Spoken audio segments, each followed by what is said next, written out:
dagang zaman sekarang tak bisa untung oh. Ini Waitung ah. Ini beli barang kemarin di gudang baru datang.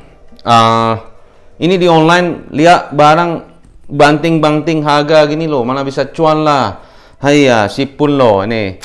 Ini barang banyak, pembeli sedikit datang. Ini di online juga barang banting-banting begini, bagaimana bisa cuan lah. Zaman sekarang pusing loh. Belum di online mesti pakai iklan, mesti pakai itu segala promo-promo, segala cuannya dari mana ini?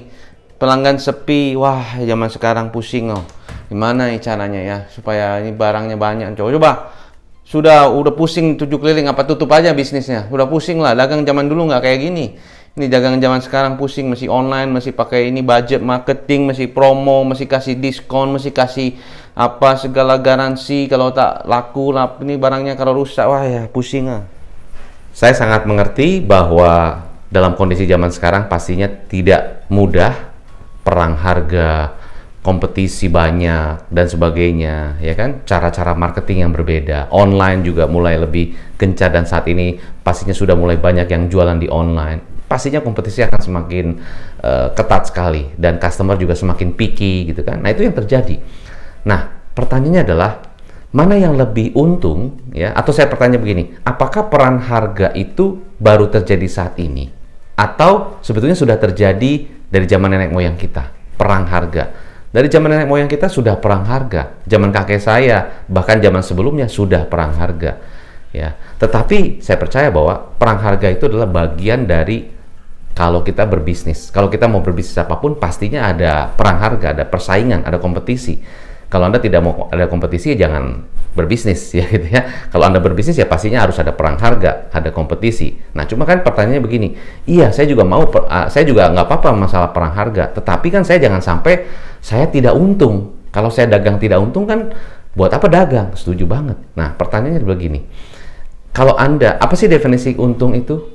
Definisi untung apa sih? Definisi untung adalah kalau saya punya produk, saya jual dengan signifikan margin atau punya margin tertentu, dan setelah saya kurangi biaya-biaya dan sebagainya, saya masih terima keuntungan, kan begitu. Dan keuntungannya buat saya masih worth it dengan waktu, energi yang saya luangkan, kan begitu ya. Nah, kalau kita lihat keuntungan, ya keuntungan itu kan bisa sifatnya berbentuk materi dan bisa sifatnya berbentuk mungkin seperti personality kita atau kesehatan kita, itu juga bisa jadi keuntungan, kan gitu ya. Kalau saya komplain terus, tidak untung, perang harga, rugi dan sebagainya, terus saya jadi stres. Setelah stres saya sakit, amit-amit ya. Setelah sakit kan jadi repot semua. Nah, itu yang mana yang lebih rugi? Kalau udah sakit, semua keluarga jadi mesti mikirin kita, belum biayanya dan sebagainya. Itu jelas-jelas lebih rugi.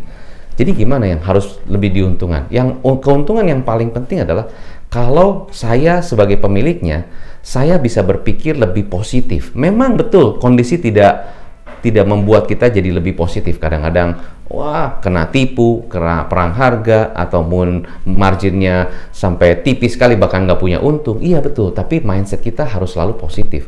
Coach ngomong gampang, main positif-positif aja. Gimana caranya? Ya kita harus lawan. Ya rugi, kita dagang misalnya berat dan sebagainya, iya betul, saya percaya, tapi justru saya harus belajar lagi. Kalau saya berpikir seperti itu, saya rugi dan sebagainya, akankah lebih baik kepada bisnis saya? Kalau saya berpikir seperti itu terus, atau saya berpikirnya, oke, saya tahu nih, mungkin saya nggak untung. Bagaimana caranya supaya saya lebih untung? Bagaimana caranya supaya saya lebih bisa survive? Bagaimana caranya supaya bisa bertumbuh? Kan begitu cara berpikirnya. Salah satunya dengan belajar. Investasi yang paling menguntungkan adalah investasi diri sendiri. Kenapa?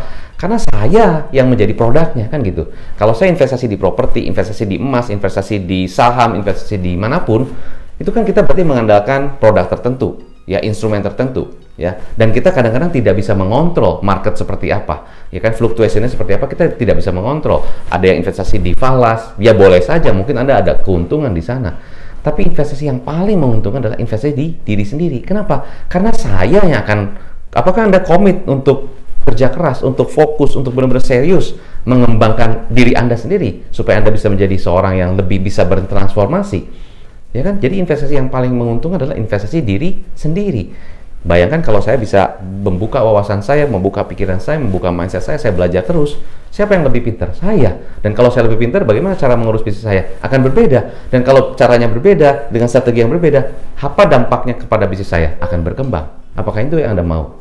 Nah, itu poin saya. Jadi, tetap semangat. Saya tahu, saya mengerti sekali sebagai seorang business coach. Saya ketemu setiap hari dengan pengusaha, makanya saya tahu apa yang dikeluhkan pengusaha. Karena itu yang terjadi, betul. Tapi saya menghimbau Anda sebagai pengusaha, ya saya juga pengusaha, yaitu kita harus mengusahakan. Namanya juga pengusaha, harus mengusahakan. Dengan mindset yang positif, dengan belajar terus, buka pikiran kita, buka strategi-strategi lain. Kalau Anda bingung bisa hubungi saya, basically, ya.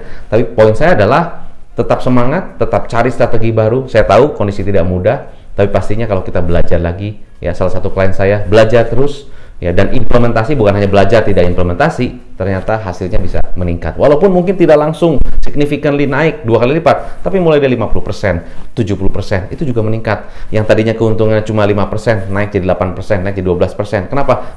Bisa menghemat ini, menghemat itu, bisa meng-hire orang yang lebih tepat, dan sebagainya. So, semoga apa yang saya bagikan buat Anda bisa bermanfaat terus untuk bisnis Anda. Saya Hendra Hilman, sukses selalu dan salam pengusaha.